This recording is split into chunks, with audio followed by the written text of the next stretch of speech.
All right. So we're gonna get started here.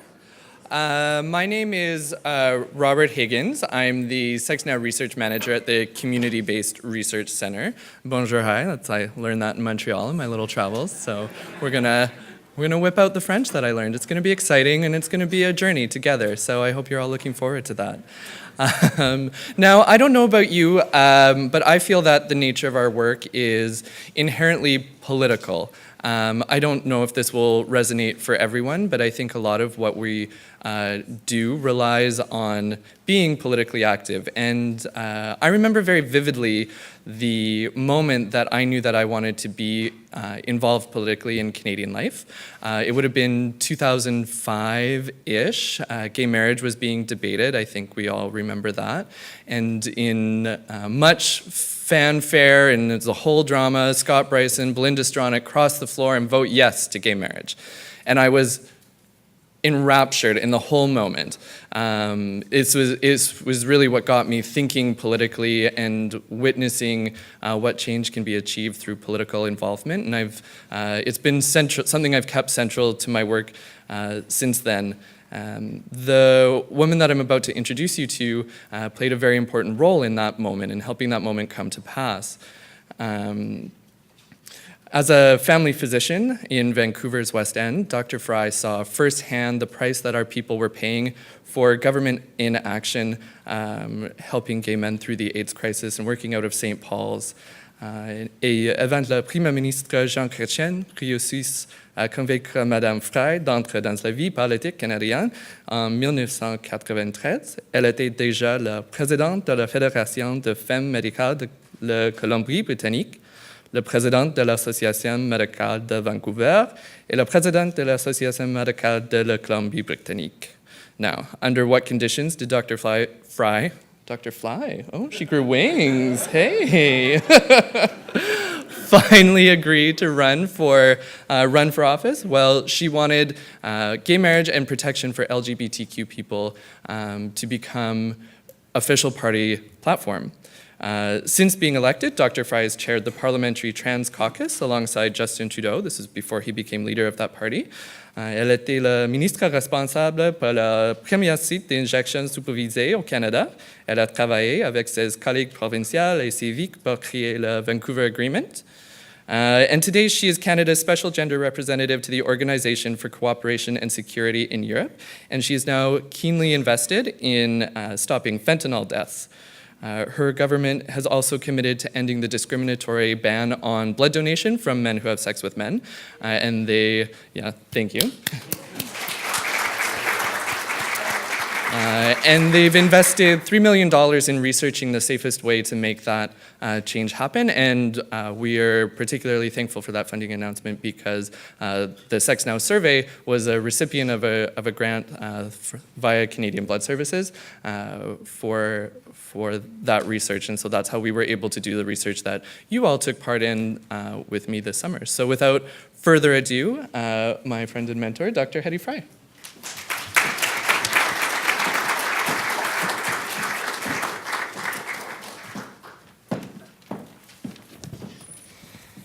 Good afternoon. It's a pleasure for me to be here because I'm really excited and interested, and it's a pity I couldn't come to the whole session, in what you're studying right now and what you're dealing with right now, which is your theme of mental health, substance use, and sexual identity. I think those are so intricately linked, and I'm hoping that I will hear from Rob and Jody and all of you that you have come up with some very creative and innovative ways for us to be able to link those in a real way that will come up with solutions from the government positions anyway, that will be able to help to make sure that we move that issue forward.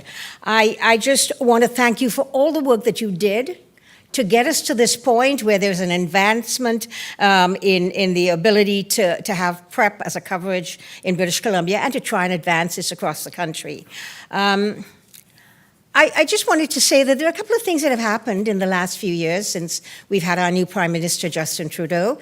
And because he and I co-chaired the Gay, Straight, Trans Caucus before he became leader, and of course doesn't chair those things anymore, that he understood the issue so much that one of the first things he did was to bring in legislation that in fact ensured that trans persons were equal under the law to every other Canadian. But I think he went a step further, and his apology, I remember sitting behind him, and I usually, as a politician, do not try to be emotional. One tries to be straightforward and look like you're bland when anything is being said, but I couldn't help because the tears just kept rolling down. The apology to all of those gay and trans persons who were in the armed forces over all the years and who had been treated so badly, been bullied, been denied advancement, been denied any kind of real space within the armed forces in Canada was extremely moving. And what touched me most during that event was when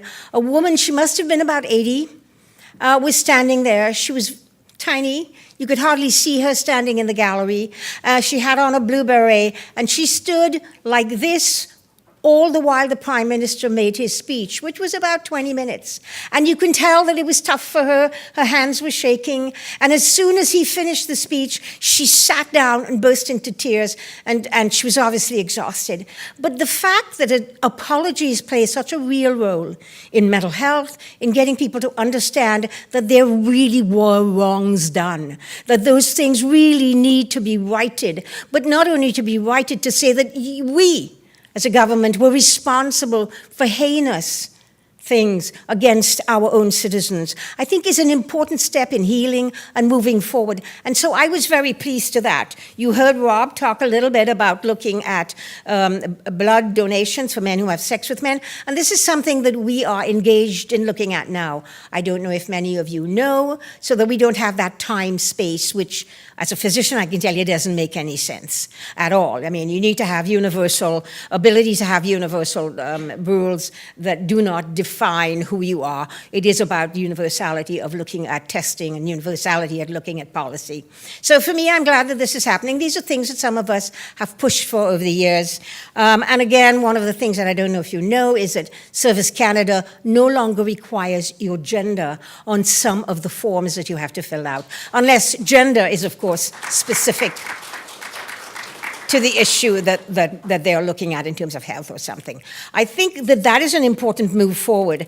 And so, again, the funding is only a small amount, $3 million, I know, is a small amount in moving forward on understanding how we can move forward with regard to PrEP. I mean, British Columbia is the only province that does much of this, and we really need to move the agenda forward when we look at the rise in HIV/AIDS still skyrocketing in some of our provinces. So this needs to, again, be a universal set of policies, a universal way of looking at how we deal with these issues. So I really am pleased with the work you guys are doing on the ground and the way that you've championed this issue and moved forward strategically to get it to happen. But now I wanted to do something that for me is a great pleasure. I want to introduce my colleague and friend, Robert Oliphant. Well, I've known Rob for a long time. He's a Liberal MP currently for Don Valley, Toronto. He was a Liberal MP from 2008 to 2011 and went down in flames, as much of the Liberal caucus did, down to 34 in 2011. And then he came back in 2015, and he's here still. Now, what I just wanted you to know about Rob is I could read that he is served as official opposition critic for Veterans Affairs, for multiculturalism, that he's chair of the Standing Committee on Citizenship and Immigration, that he served as co-chair on the House of Commons and Senate Special Joint Committee on Physician-Assisted Dying, that he has many accomplishments in politics, outlawing discrimination based on genetic characteristics. He has been a passionate advocate for all of these things, not always popular. He's pushed against the current thinking. He has pushed against our own caucus in order to get things done. And I'm saying that because I want you to know that this is the measure of the man that I want to introduce. He has been passionate. He is about human rights. He pushes, he's an advocate. He's not afraid of standing against the grain and of standing against the popular notions that some of us and some people hold. And he's not afraid of standing up to the Prime Minister on any issue. He has done that. He's done it well. He's a strong member of Parliament. Now, he obviously is also a United Church minister. He had a Master's of Divinity from the Vancouver School of Theology at UBC, so he likes to pretend he knows something about Vancouver. He served congregations in Newfoundland, Quebec, Yukon, and Toronto. He earned a doctorate from the Chicago Theological Seminary at the University of Chicago in 2008. And he is now currently president and CEO of the Asthma Society of Canada. And when I asked Rob if there was anything that he wanted me to specifically say about him, he said, don't say anything. And I was thrilled because I have nothing nice to say about him, so I thought, well, I wouldn't say anything about him. He's a good friend, he's a colleague. We fight together in the trenches on a lot of issues. And so it is my pleasure to introduce my colleague and friend, Rob Oliphant.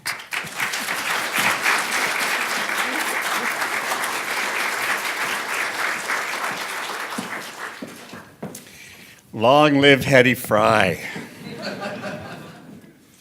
Thank you, Hetty, for that. Thank you, Rob, and thank you to all of you for your commitment, not just for this summit, not for this conference, but for the work that you do, wherever you're doing it, advancing health, wholeness, rights, dignity, integrity, everything that you do that helps people like me, a gay man.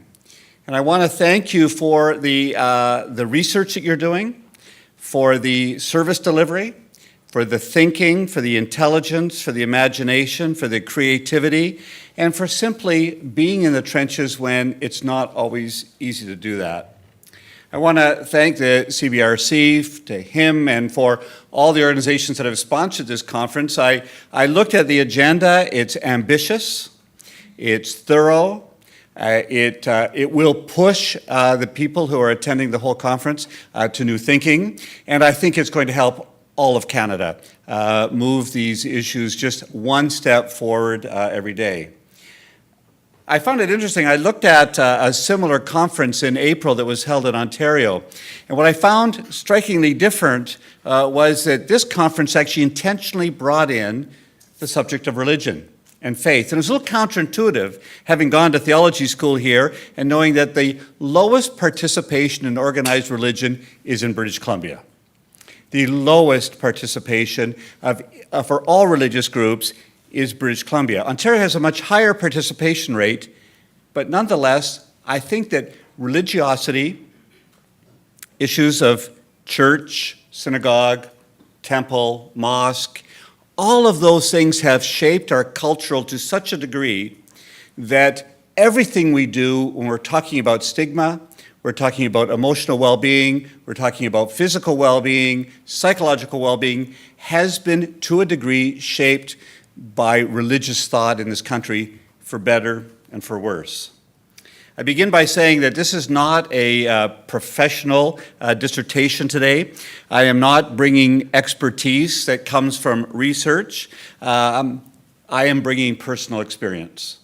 I am going to be talking to you about my lived experience, and frankly, you can tell by looking at me, it's a lot of lived experience. It's 60 years of lived experience. And in that, I think I bring a perspective on this issue that has gone through decades that have caused the thinking to change sometimes, be pushed ahead, and sometimes be moved backwards. I did a deep dive into some of the literature to kind of prepare myself to think about shame, think about religiosity, think about the effects that religion have had on LGBTQI two-spirited people, but it also forced me to go back into my own personal history.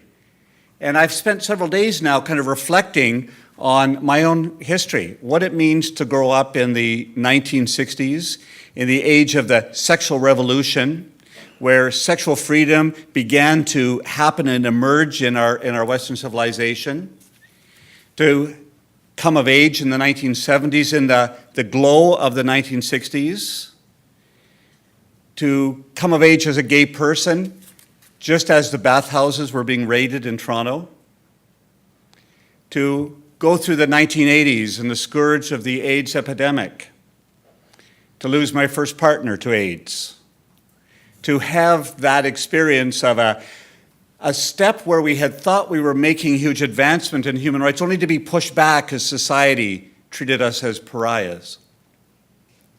To go through the 1990s and the rights revolution, and the huge advancements we began to see as society began to discuss more and more the equality of all human beings. To get to the point as the 21st century emerged and celebrate equal marriage rights and huge advancements. And so I sit back here in the second decade of this 21st century thinking, why have we not arrived? Why is it still so hard for so many young people, lesbian, gay, transgendered, bisexual, two-spirited, to come out? Why do they still go through the same basic experience that I went through some 40 years ago? Yes, it may be compressed, maybe the times are a little bit easier, but when I encounter young people, they are still going through those same moments of fear, of exclusion, of loneliness, of shame, of doubt, of bargaining, of denial, finally of acceptance. Perhaps it happens more quickly, perhaps it's happening younger, but the same process seems to still be taking place. What is it that is underneath some of that dis-ease and disease in our own community? I think that part of that has to do with the realities of the society that we have had in this country and in the Western world, largely shaped by Judeo-Christian thought. There was a time when religion was largely very physical and very engaged in the embodiment of the human spirit and the human body together. But the Greeks won out. And the Greeks won out not in the good way of Greeks, but in the bad way of Greeks. They won out in that splitting up of the mind and the body into a dualism that somehow made those things of the spirit, those things of the mind to be pure and good, and those things of the body to be denied. And that has been echoed again and again in culture and religion for millennia. And so we come to today. And I've been starting to think about where it is that we can go with this, what it is we can do with it, and how it is we can let it inform us so that we have better health outcomes. We have happier people. And so we have an acceptance of ourselves and ourselves within community. I want to start, though, with a couple of stories that come from my work. And the first one comes from my work very recently as the chair of the Committee on Citizenship and Immigration. And we're doing a study right now on refugees, migration, forced or voluntary. And part of that is to look at the causes of why there are 30 million refugees in our world. Part of that study took us to Africa recently. And out of that trip to Uganda and Tanzania, we invited some gay and lesbian Ugandans to speak to us at our committee. And they came to us via teleconference, and their identities were protected because they were unsafe. As their story unfolded, they talked about the role of American evangelical missionaries. That just as Africa had gone through a colonial phase, moving to a post-colonial phase, the American evangelicals were coming in and once again telling Africans that their sexuality needed to be the same sexuality as an American evangelical. And they talked about one of the root causes for Burundi, DRC, Rwandan, Congolese, Somali, gay refugees coming into Kenya or into Uganda was the effect that American religious thought was having on people in small communities and tribes around the world. And they asked us to look at the root causes of refugees and to recognize that that sort of evangelical approach was pushing people out of their homes, pushing them into danger, and often leading to their deaths. That was the first hour of our committee meeting. The second hour of our committee meeting, very accidentally, was a presentation by a very honorable, good Christian man from an organization called the Samaritan's Purse. This is an organization that's been founded by a man named Franklin Graham. He's the son of Billy Graham, the American evangelical. They do preaching in Africa against gay, lesbian, bisexual, transgender, intersex people. I try to be professional in my job, like Hetty. I try to be stoic. I try to keep rational, but I left the chair. I surrendered it to the opposition because I wanted to ask him a question. He was demanding that the Canadian government work on root causes to a refugee crisis in the world. And I had to ask him if he did not see him, his own organization, and Franklin Graham as one of the root causes for refugee crisis in the world. It was one of those moments where the whole committee was embarrassed because we don't talk about those things in public. We don't name them. We're afraid of them. And especially as a gay man, I don't even like to do it. But we had to name it and to talk about the reality of the effect of religion in our developing world. That's the first story. Second story goes back to my first election in 2008. As Hetty said, I won one, I lost one, I won one, won two, lost one. Winning is more fun. That first election was very hard. I represent the riding in Canada with the largest Muslim population. And it's quite a strongly conservative Muslim population. I was an openly gay candidate, and I found it was working very well until the NDP candidate, believe it or not, some of you will be shocked, the NDP candidate developed a flyer in Urdu against me as a gay man. Against me as a gay man. We picked up these flyers, we began to see them, they were translated into English. I knew I was going to win that election. But something was more important than that. There were young Muslim men and women, boys and girls, that I worried about their health and their well-being because of the conversation that was happening around me in that community. I reached out to a friend, one of Hetty's former opponents, Bill Sixay, one of my best friends in politics. I asked him to call the party and to call Jack Layton and call off the dogs. Get them out of my riding, because it wasn't about me, it was about me being used to hurt young people. It hit a core with some of the Muslims in the community, but others rejected it.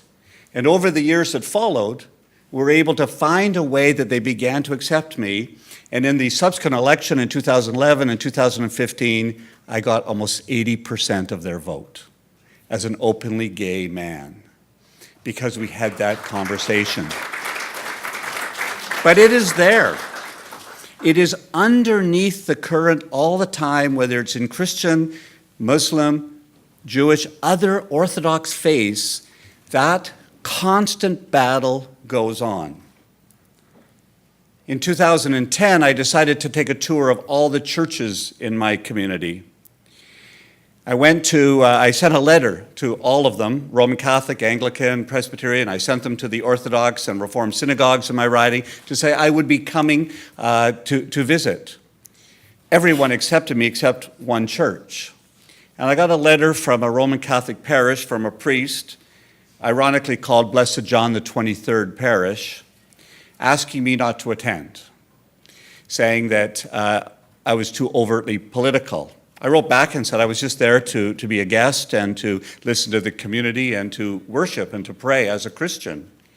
I got a second letter back saying my lifestyle was an abomination, I was sinful, and if I came onto their church property, the police would be called and I would be removed as a sitting member of Parliament. That's only a few years ago. We still have work to do.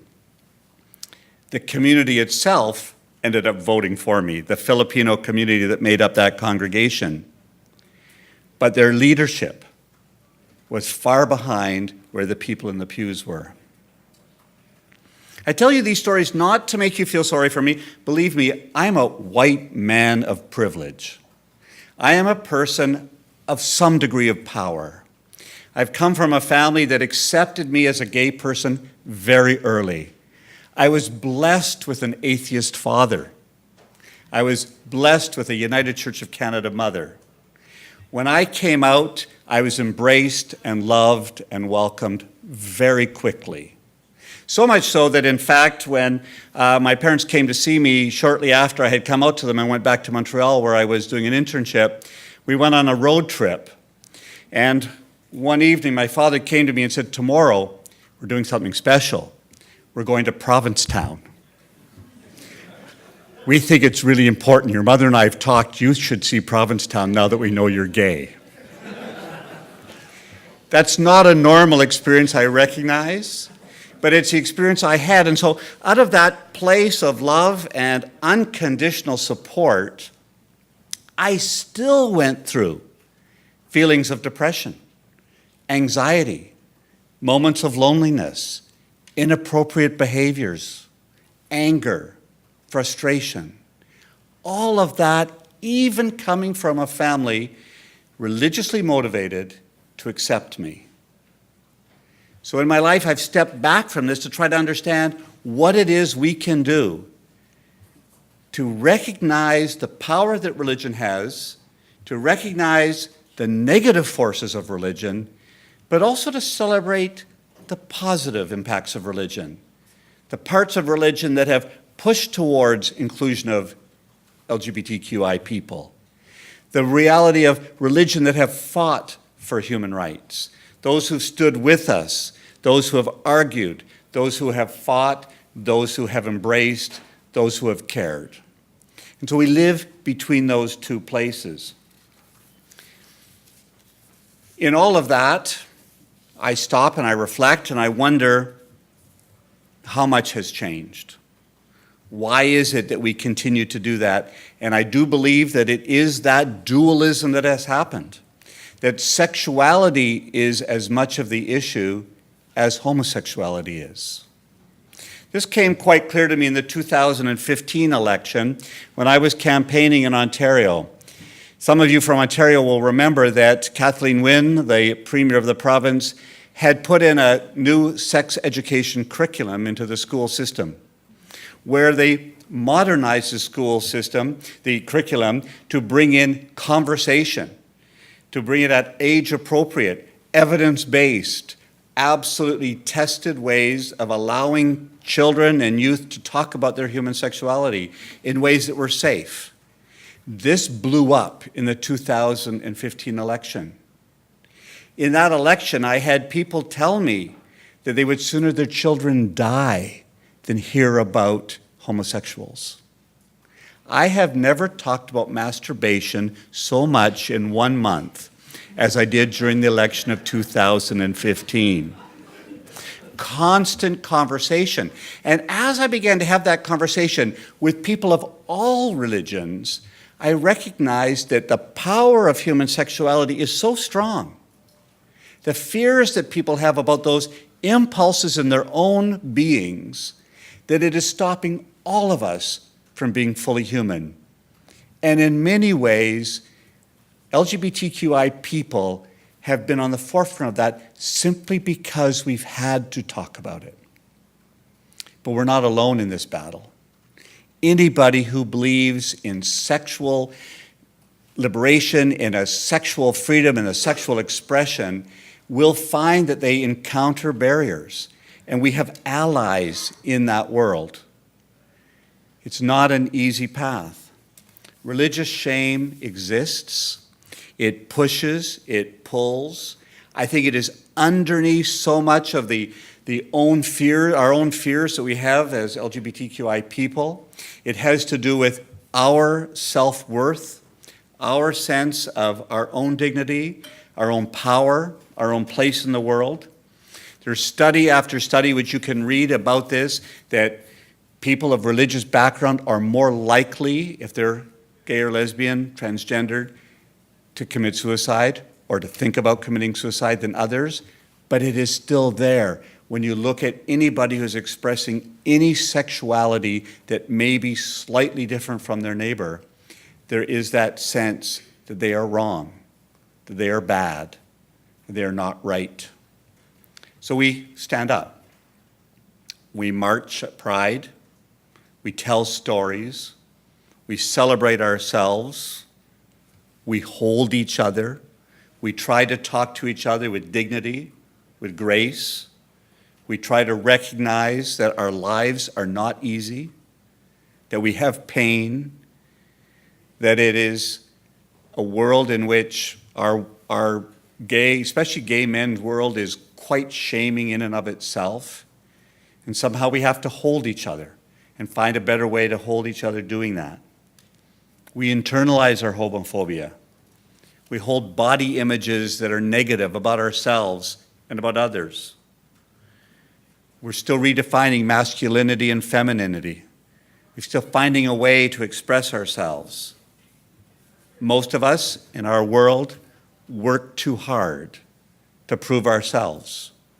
Workaholism is as dangerous as any of the things that we encounter in daily life as we try to show that we are good enough, that we are popular enough, that we will be valued for what we do in case we're not valued for what we are. We stand up to bullying, not just in the schoolyard, but among adults, in the way we shame each other. We fight discrimination. We hold each other after hate crimes. I am still living in the shadow of the killing in the Pulse nightclub in Orlando, a place that for me should be a safe place. The next week, after not going to gay bars for years, because we don't do that much anymore, I walked into a gay bar just because I wanted to be in that place, to show that this is a sacred place and it should be a safe place. The shooting in Pittsburgh at the Tree of Life Synagogue of Jews made that echo in my own head. We hold that together. So we fight for rights, we fight for dignity, we fight for our place, we fight with each other, we fight for each other. We build allies, people like Hetty Fry who stand with us no matter what, and we hold each other graciously. I'm going to close with two little movie reviews. On the plane today, I watched Love, Simon. And it's a wonderful coming out story of a adolescent boy in high school, set 40 some years after I was in high school, but very similar, with a family that makes mistakes and then loves anyway and then holds, and the story unfolds and it's a good ending. Yet it's not easy. Even 40 years after I did that, it's still not easy. And I watched it and I felt somehow part of a community that knows about grace and knows about how to help each other. At the same time on the plane, I read a review of Boy Erased, which is coming to theaters tonight around the country. It's about conversion therapy, or so-called conversion therapy. The true story of a young boy who went through that process with a Baptist parent, minister father, and a mother who supported the father until she saw she was losing her son. In there is our story, somewhere between the failings of our society, the pressures of religion, the goodness of people, and the hope that our world can get just a little bit better if we hold each other and take care of each other. Thank you.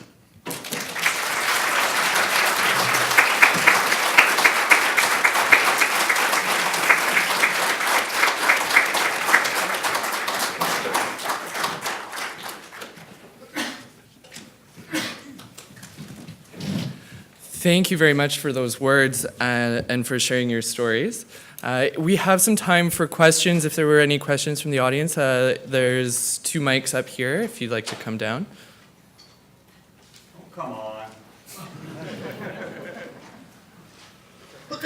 Rob, I find In this work, we often tend to avoid religion and not talk about it because it's left a lot of us scarred. And so one of the reasons why I invited you today was because you went through the program and you identified that there wasn't really a lot of discussion about religion. I'm wondering if you have, for those of us that are wanting to reach out to religious communities, for those of us that are wanting to maybe help engage or educate or learn from, do you have any tips for that? Sure. I think two things. No matter what we think, no matter whether we have a background in religion or we are practicing or not practicing religion, religious faith affects our society. It permeates everything from our words and our language, so we can't avoid it. So at one level, we have to find ways to deal with that thought regardless of whether we're doing it explicitly or implicitly. Jody, you're asking particularly about explicitly, and what I have found, and through the 1980s, the United Church of Canada went through a great debate on whether or not gay and lesbian people should be ordained. And obviously gay and lesbian people had been ordained for decades, they just weren't out. And that was a very painful time as the United Church began to look at that issue. And what we found worked in that liberal denomination was telling the story that was their foundational story, which was, for that denomination, the story of Jesus, and the story of love, and the story of forgiveness and acceptance and grace, and all those things which make up the religion. So when I'm talking to religious people that are more conservative, more fundamentalist, or non-Christian, I look at the core values in their religion, pull them out, and use them back into the conversation to find a way to say, this is not antithetical to what you believe, it is part and parcel of what you believe. It doesn't always work quickly, but I think over the long haul, it reminds people that at the core of their faith is usually what we've called the golden rule, and that is to treat others the way we would want to be treated ourselves. It's in every religion. And that can gradually move people's minds and hearts because it uses their language. So I tend to use more evangelical language with evangelicals, more liberal language with liberal Christians, more Jewish language with Jews, more Islamic language with Muslims, try to find the metaphors, the ideas, the illustrations that come out of their story and push it back on them. They don't always like that because I think I'm tricky. Thank you. I'm from Tanzania, and just last week I found out that they're actively going around and looking for hunting down LGBTQI people and arresting them in Tanzania. And you talked about Africa. And the Prime Minister went to bat for bringing refugees from Syria to Canada. What can we do for the LGBTIQ in Africa and helping them get out so they're safe? Well, it is a huge issue. I was in Tanzania as well. I was in Tanzania in June, watching the government just spiral downwards. And every time a government spirals downward, they look for a scapegoat. And whether it's the Jews in Nazi Germany and gays and Roma in Nazi Germany, whether it's the LGBTI community in Tanzania, it's there. And a government is trying to hold on to some authority, and they need an enemy, and they take the most vulnerable. They use American evangelical religion to help them and to prop it up, and they demonize. And so, absolutely, it's going on. Tanzania was one of the gold standard countries for human rights in Africa. Among African countries, Tanzania was one of the better ones. Uganda was terrible. Kenya was good. We're watching Tanzania and Kenya fall. The Canadian government is working the Rainbow Refugee Outlet program that is happening. There's one group in Vancouver that is actually quite exceptional, finding ways to sponsor people, bring people, they're identified, they're the most vulnerable, they may be in camps or they may be urban refugees. The reality is the government and Canadians' appetite for refugee sponsorship is not nearly as great as we would like it to be. We pat ourselves on the back for close to 40,000 Syrian refugees. There are 28 million refugees in the world. We have to do more, but we know that resettlement won't be the answer. The other answer has to be human rights in those countries as well. And so finding ways to have those conversations with leaders. I've never found sanctions to be the most effective thing. I tend to think they hurt the people that should be hurt the least. Finding ways to open the conversation, rewarding good behavior tends to be one of the things we need to do, but also pulling out people who are unsafe. I mean, we have 130, I believe, in Kakuna in one refugee camp right now in Kenya. We need to get more out.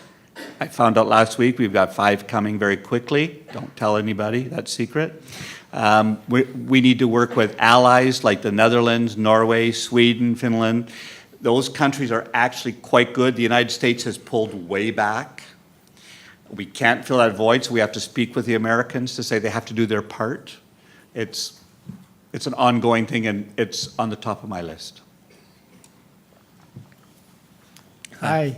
I appreciate you being here and having the opportunity to bring up the subject of religion and being gay and mental health, because from my perspective, I was raised Catholic. My father and my brothers and sisters had gone to residential school. I was the first one not to. So that imprint was definitely on me. And then when I decided and started reading history, I rejected religion completely. But I felt there was an emptiness here. And it wasn't only until recently that I moved from the dualist perspective to a humanist perspective. Do you have any ideas on how that, changing from dualism to the humanistic approach is actually beneficial in some respects, I find? Do you have any comments or impressions on that? I think all of those things will be an individual journey. It'll be your pathway. It'll have to have an authenticity for you and for any person to find your own spirituality. I generally think it comes from a craving. It comes from something that feels unsatisfied. That may be from having had a religious background, having rejected it, then finding a new one, or maybe from having had no religious background, but sensing that there's something there that could be of value. My bias would be that about 90% of the religious things that go on are not good, but don't tell people that. You have to find that 10% that honors the individual. You have to find the community that celebrates who you are and doesn't try to change who you are. It needs to be holistic. It needs to fit into your worldview, your political view, your environmental, ecological view, the way you belong. And it's often painful because it means sometimes leaving your family behind, who are in a very different place, and moving into a new chosen family. I think LGBTQI people, two-spirited people, we're good at that, actually. We're actually quite good at creating family, at creating community. We just have to find ways and avenues to do it. I've generally found that most people can find that in a way that will honor them. And if they look for it, they will find that it is helpful. I don't push people towards it because they need to ask. It needs to be self-driven. I'm the opposite of an evangelical. I say become religious only when and if you have to, because generally it can hurt you. Okay, thank you. Thank you. Thank you. I'm sorry, I see we have a bit of a lineup, but we've run a little bit over, so unfortunately we're going to have to cut off questions. But if... One more, 2 more, they're there. How are we on time, boss? We have to be out of this room for 6:30, and I want to give adequate time to the last panel. So, are they quick questions? Mine is definitely not a quick question. Okay. Thank you for So your I'll give you my honesty. card and you can send me an email. Sounds good. All right. grab that from you afterward. Sorry. That's fine, don't worry about it. Thank you very much.